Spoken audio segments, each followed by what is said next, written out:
emotions get in the way. And when you start looking for houses, you want the best house in the best street with all the new stuff. And they probably overcommit a lot of the time.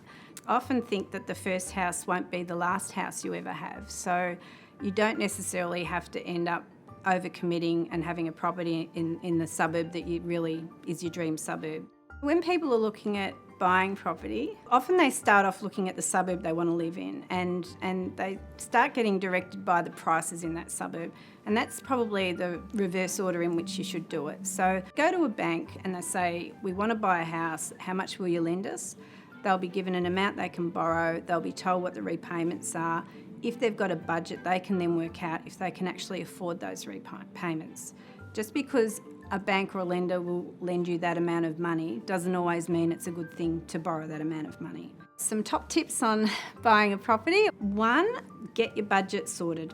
Know how much you have available to go towards loan repayments. The second one would be to sound out your bank or your lender and just see how much you're able to buy and probably get an in principle loan so that you're not going to fall in love with the property, make an offer and find out later on that you're not able to borrow the money. Another thing to think about is having a deposit. If you don't have a deposit that's large enough, you might have to pay mortgage insurance, which just adds to the loan repayments. Another thing to take into account are the costs in buying a property.